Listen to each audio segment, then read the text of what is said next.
बोलूं अब जरा? हाँ दें जरा मुझे भी वक्त। बोले। बिल्कुल बिल्कुल। देखिए, पहले मैंने अर्ज की कि लर्निंग प्रोसेस था, यानी कुरान 23 साल में नाज़िल हुआ है। ऐसे कई मौके आपको मिल जाएंगे कि अल्लाह ताला ने फौरी तौर पर तंबीह नाज़िल कर दी, और ये नबियों के लिए भी मौजूद है, साली सहाबा के लिए नहीं, नबियों के लिए भी। नबी ने भी जब कोई ऐसी बात की तो अल्लाह तबारक व तआला ने उन पर तंबीह नाज़िल कर दी। आपको मालूम होगा, जैसे वो शहद वाला वाक़या है, या जैसे बनी इसराइल में जो एक मिनट आपको मालूम पड़ जाएगा, बताते हैं अभी आपको। तो ये अगर इस शान नुज़ूल में आप लेके आ रहे हैं कि हज़रत अबू बकर सिद्दीक़, हज़रत उमर की उनकी आपस में लड़ाई, वो नबी से गुस्ताखी नहीं की, नबी की मौजूदगी में उनकी आपस में आवाज बुलंद हुई है, कोई मसला नहीं है। अल्लाह ने तंबीह नाज़िल कर दी कि आइंदा ऐसा मत करना। और जो आपने रिवायत पढ़ी है उसी में लिखा हुआ है कि हज़रत उमर रज़ी अल्लाह तआला ने उसके बाद से अपनी आवाज को पस्त रखना शुरू कर दिया। तो वो तो उस आयत में आ गए ना। पहले तो मजम्मत हुई जब आवाज ऊंची हुई, तो नेक्स्ट जब आपने खुद ही पढ़ा है कि उसके बाद उन्होंने आवाज को नीचे रखना शुरू कर दिया, और इतना नीचे रखना शुरू कर दिया कि नबी भी नहीं सुन पाते थे। ये तो एक अल्लाह ने तंबीह की, और उस तंबीह पर तंबीह पर अमल कर लिया उन्होंने। क्या ये अच्छी बात है? मैंने बताया अच्छी बात है ना, कि अच्छी बात है ना कि अल्लाह ने जो आयत नाजिल कर दी है उस पर अमल कर लिया उन्होंने, तो ये अच्छी बात है ना। अगर मैं अभी आपसे भाई वो इस एहतियात से मेरी बात सुने ना, अभी उन्होंने एहतियात की है ना भाई। ओहो, ये नहीं समझे कि वो मैं अभी माइक्रोफोन लेके उधर साथ तो नहीं खड़ा कि कितनी आवाज थी, लेकिन अल्लाह के नबी के सामने फिर उन्होंने आवाज को पस्त रखना शुरू कर दिया। क्यों? इस आयत की वजह से, और उन्होंने उस पर अमल करना शुरू कर दिया। फिर और क्या, इतनी आस्था की फिर आवाज ही नहीं रसूल को जाती थी, बहुत आस्था करती ना एहतियात के तौर पर। वो कैसी बात कर रहे हैं आप? जब अल्लाह कह रहे हैं कि आवाजों को पस्त रखो, तो उन्होंने बहुत ही पस्त कर दी, इसमें क्या है? ठीक है, वो नबी पाक से बहुत धीमी आवाज में बात करते थे, इसमें क्या है? अच्छा बताएं। और अल्लाह ने कहा आवाजें पस्त कर दें, उन्होंने आवाज पस्त कर दी। अल्लाह ने उनके दिलों को चुन लिया ईमान के लिए, तो उन्होंने उस चीज पर अमल कर लिया। ये तो उसमें शान उसकी शाबत हो रही है ना उनकी। उसके बाद उन्होंने ऐसा अमल नहीं किया, बल्कि अपनी आवाज को पस्त कर दिया, और आपने खुद ही पढ़ा है। ये इसमें क्या आपने निकाला है? और ये बात आपने सच्ची की है, एक अभी निकाली है आपने। ये पहले कर देते तो इसका मसला हल हो जाना था कि उन्होंने जिहाद किए हैं, उन्होंने ईमान लाए हैं, उन्होंने हिजरत की है, तो इस वजह से यानी उनके जो अमाल है वो जब्त हो जाते हैं। मैंने कहा ना पहले ही कि शिया हज़रात जो हैं वो ये बात करते हैं कि उनके जो आखिरी वक्त के अमाल है ना वो सही नहीं थे, लिहाजा हम उनको उस आयत से इस्तिस्ना करा देते हैं। वो ये नहीं कहते कि उन्होंने ईमान नहीं लाए, वो मुनाफिक थे, वो उन्होंने हिजरत नहीं की। ये एस्टैब्लिश हिस्ट्री नहीं है। हाँ, ये पॉइंट आपका वैलिड बनता है कि जी देखिए उन्होंने बाद में जो है वो कुछ ऐसे काम किए हैं, जैसे फदक हो गया या बीबी का कत्ल हो गया, वट एवर, उन्होंने ऐसे काम किए हैं कि वो उन हजरात को इन कामों की वजह से उन आयात में से निकाल दिया जा सकता है। ये शिया हजरात बयान करते हैं। ये तो किसी ने नहीं आज तक हमें कहा कि वो ईमान नहीं लाए, वो मुनाफिक थे, वो जनाब उन्होंने हिजरत नहीं की, उन्होंने जिहाद नहीं किए। ये एक तसब होगा, ये हकीकत नहीं है। हाँ, ये दूसरी जो अभी आपने बात की है ना कि ये उनके अमाल जब्त हो जाएंगे जी, फिर वो उन आयात का मिस्ताक नहीं ठहरेंगे, ये एक आपकी बात वैलिड बनती है और ये क्वेश्चन वैलिड बनता है जो अब आप आए हैं। ये शुरू में ही आप कर देते तो आगे मजीद अल्लाह ताला ने जो कुरान में इरशाद फरमाया तो क्लियर हो जाता। पर अभी वक्त इस मौजू पर काफी हो गया, लोग उगता जाएंगे, तो इजाजत देंगे थोड़ा सा टाइम हम जो है ना इमामत के मौजू पर गुफ्तगू कर लें फिर कभी से, अगर आपकी इजाजत हो तो। जो लंबा हो जाएगा काम बहुत। एक दो नुक्ते आपकी खिदमत में अर्ज करूं। ये आप जो फरमा रहे हैं कि अल्लाह ताला ने नबी करीम सल्लल्लाहु अलैहि वसल्लम की मजम्मत की कुरान मजीद में, तो ये बिल्कुल गलत बात है। अल्लाह ताला ने, हम नहीं मानते हैं कि अल्लाह ताला ने कभी किसी जगह सूरह बनी इसराइल अभी खोल लें, सूरह बनी इसराइल 73, 74, 75 पढ़ें। इजाजत दें, वो आप लोगों के नजदीक, वो आप लोगों के नजदीक आप पढ़ें ना, इजाजत दें भाई साहब बात करने की। आप लोगों जो कहते हैं कि नबी करीम सल्लल्लाहु अलैहि वसल्लम ऐसे गलतियां करते थे कि अल्लाह ताला उनको डांटते थे, हमारे नजदीक कोई इताब सूरह अबस व तवल्ला वगैरह इस तरह या नबी लिमा तुहर्रिमु मा अहल्लल्लाहु लक, ये सब इताब नहीं है नबी करीम सल्लल्लाहु अलैहि वसल्लम की। ये सब इन सब की तावील तफसीर अहले बैत अलैहिस्सलातु वस्सलाम के नजदीक ये नहीं है जो आप कह रहे हैं। आप खाली पढ़ देना सर, इजाजत दें भाई साहब। मैं खुली तौर पे अर्ज कर रहा हूँ। अब आयात पे आप खुद कह रहे हैं कि दूसरे मौजूद बात, आयात पे अगर बात करना है, चले ठीक, कभी मौजू आप रख दें कि हम इस बात पे करते हैं हाँ कि नबी करीम सल्लल्लाहु अलैहि वसल्लम की जो मजम्मत है कुरान में कभी या नहीं, हम कहते हैं कि कहीं भी नहीं, इताब नहीं है।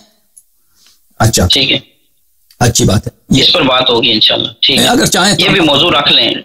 हाँ ठीक है, हम आपकी खिदमत में हाजिर। अच्छा, पहली बात दूसरे मौजू की तरफ आ जाएं। इजाजत दें। आपने फरमाया कि हमने एतराफ किया कि उन्होंने हिजरत किया, जिहाद किया। वो हमने नहीं कहा कि उन्होंने हिजरत किया, हमने कहा कि अगर उनका कोई इद्दा भी करे कि हिजरत किया है, हिजरत क्या है, जिहाद क्या है, या ईमान लाएं तो हफ्ते अमाल हासिल हो गए। क्योंकि अल्लाह ताला ने एक कायदा बताया कि जो शख्स बेहुरमती रसूल सल्लल्लाहु अलैहि वसल्लम करता है और तो उसका हफ्ते अमाल हो जाता है। तो अब अभी आपके अपने जुमले हैं कि आपस में इन्होंने झगड़ा किया है, तो उसमें कौन सी ऐसी बात है? कहाँ झगड़ा करता है? क्या है, इन्होंने नबी करीम सल्लल्लाहु अलैहि वसल्लम के बारगाह में झगड़ा किया है। तो आप किसी बुजुर्ग के बारगाह में झगड़ा करें ना, कोई बड़ा मौलवी है मसलन, कोई बड़ा आलिम दीन है, उसके पास जाके दो हैं ड्राइवर हैं, टैक्सी ड्राइवर, जाके वहां पे शोर मचाएं तो सब लोग उनको भगा देंगे वहां से कि यहाँ से निकल जाओ, यहाँ आपके झगड़े का यहाँ मकाम नहीं है। यहाँ से साहिब मजलिस की बेहुरमती होती है, तो उनसे ये बेहुरमती साबित हुई। आप कह रहे हैं कौन सी ऐसी बात है? बहुत बड़ी बात है, क्योंकि अल्लाह ताला ने उसके मजम्मत में कई आयात नाजिल की हैं। और हफ्ते अमल ये कोई छोटी बात नहीं है। हफ्ते अमल यानी अजर सब बर्बाद हो गए, सब जहन्नम में खुलूद का खबर दी है अल्लाह ताला ने। ये आप जो कह रहे हैं छोटी बात है, इसकी छोटी बात नहीं है, ठीक है ना। और जब आप फिर कहा कि लर्निंग प्रोसेस, का जवाब मैंने दे दिया, कोई लर्निंग प्रोसेस ये 9-10 हिजरी को इनको नहीं मालूम था। मेरे जो काफिर दोस्त हैं, क्रिश्चियन दोस्त हैं, उनको पता है कि इनके नबी का एहतराम करना जरूरी है। तो मुसलमान कोई नहीं मालूम है लर्निंग प्रोसेस है कि नबी के एहतराम की भी कोई चीज होती है। ये तो हर शख्स को मालूम है कि अगर हमने एतराफ किया, इकरार किया कि अल्लाह के रसूल हैं, तो फिर उनके जान भी कुर्बान, माल भी कुर्बान, और उनका एहतराम, उनकी ताजीम तौकीर, ये तो सबको मालूम है। जो शख्स बेहुरमती करता है नबी करीम सल्लल्लाहु अलैहि वसल्लम को, उसको पता है कि उसके दिल में ईमान नहीं है। क्योंकि अगर दिल में वाकई ये यकीन हो कि अल्लाह के रसूल हैं, तो कभी बेहुरमती नहीं करेगा, कभी गुस्ताखी नहीं करेगा।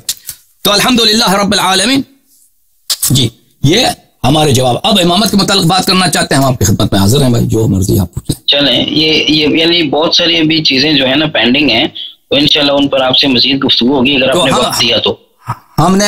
आपने हमसे पूछा कि ताइफ वालों की जो पेशकश है वहां को दिखाएं, हम आपको दिखाएंगे।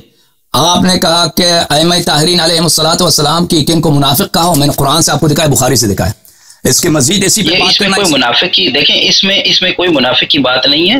वो मैंने आपने खुद पढ़ा है कि वो आगे उनकी शान है, पर वो मैंने बयान कर दिया, लोग सुन लेंगे। अभी थोड़ा इमामत पर आ जाए, काफी अमल है। जब देखें आप, वो मैं आंसर करूंगा सर, वो मैं आंसर करूंगा। हफ्ते अमल की बात जो आपने की है ना, आप बताएं, एक शख्स नबी करीम सल्लल्लाहु अलैहि वसल्लम के बारगाह में आवाज बुलंद करता है, उसका अमल हफ्त हो जाता है। ये कुरान की आयत है या नहीं है? ये सही है या नहीं है? कुरान मैंने इसीलिए आपसे कहा था कि ये दोनों आयतें आप उर्दू में पढ़ दें, दोनों आयतें पढ़। आपने एक पढ़ी, दूसरी नहीं पढ़ी। दूसरी और आपने जो रिवायत पढ़ी ना, नहीं उर्दू में, इस दोनों को उर्दू में पढ़े ना, दोनों को उर्दू में पढ़ता हूँ, दोनों में पढ़ता हूँ, इजाजत दें।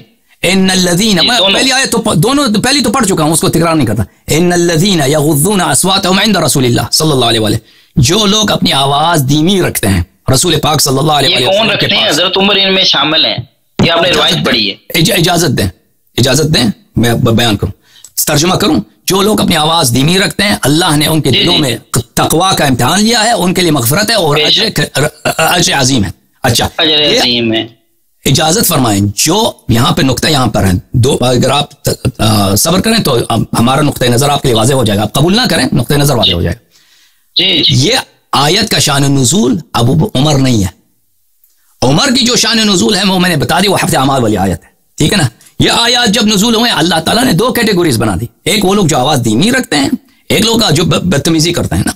तो उमर का जो जिस वक्त आयत का नुज़ूल हुआ है, उस वक्त उमर का शुमार उन्हीं लोगों में है, जो अबू बकर का भी, जो उन्होंने गुस्ताखी की, आवाज बुलंद की। अच्छा, अब आप कहते हैं इस वाक़े के बाद उमर, उस बुखारी की ये रिवायत है, उमर अपनी आवाज इतनी धीमी करते थे कि रसूल पाक सल्लल्लाहु अलैहि वसल्लम को सुनाई नहीं देता था, सुनाई नहीं देता था। उससे पूछना पड़ता आप क्या कहना चाहते हैं। देख अजीजों, उमर के, अबू बकर के मुतालिक ये रिवायत नहीं, सिर्फ उमर के मुतालिक है, उमर के बारे में। हाँ, अगर देखें अजीजों, आप किसी शख्स से जब बात करना चाहते हैं ना, आवाज इतनी धीमी करें कि उसको सुनाई ना दे और वो उस शख्स को बार बार पूछना पड़े कि आप क्या कह रहे हैं भाई। ये उसका मजाक उड़ाना है, ये एहतराम अदब नहीं है। जिस तरह शोर मचाना गुस्ताखी है। अभी मैं आपसे बात करूं, मैं बात इसी तरह आपको सुनाई ना दे, मैं आपको पूछें कि अल्लाह ये क्या कह रहे हैं, अल्लाह ये क्या कह रहे हैं, ये अजियत है, ये मजाक उड़ाना है, ये तमस्खुर है, इस्तेहज़ा है, ये अदब का। क्या आप बताएं अजीजों, सहाबा, इतने सहाबा थे, अहले बैत अलैहिस्सलाम थे, उनमें से वो तो सब मुअद्दब थे भाई, उनमें से कोई ऐसा शख्स ऐसा हो किस तरह बात करे कि पैगंबर सल्लल्लाहु अलैहि वसल्लम को सुनाई ना दे, बार बार पूछना पड़े। यानी एक दफा नहीं, हमेशा ये हो कि आप क्या कह रहे हैं, क्या कह रहे हैं। ये मजाक उड़ाना है भाई, क्या आए क्योंकि एक शख्स की मजम्मत में आयत बहुत शदीद नाजिल हुई है, अब वो उसका मजाक उड़ा रहा है। उसका ईमान अगर होता ना तो उसका मजाक नहीं उड़ाता, अब मजाक उड़ा रहा है। अगर ये पसंदीदा बात होती अजीजों तो रसूल पाक सल्लल्लाहु अलैहि वसल्लम को और सहाबा भी यही करते, और भी सहाबत थे, अमीरुल मोमिनीन अलैहिस्सलाम थे, उनमें अदब है, तकवा है, माशाल्लाह सहाबा हैं मुहाजिर अंसार में से, उनमें से किसी दूसरे ने ऐसा क्यों नहीं किया?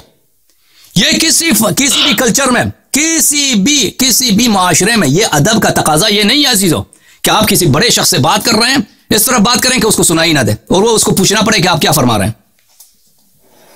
और मजीद हुक्म मैं बोल लूं अभी इजाजत है तो इसी पर बात करूं या इमामत पर जाऊं? आगे मैंने वैसे बता दिए लेकिन लोगों ने सुन लिया। चले मर्जी, ठीक है, इमामत पर आते हैं। वक्त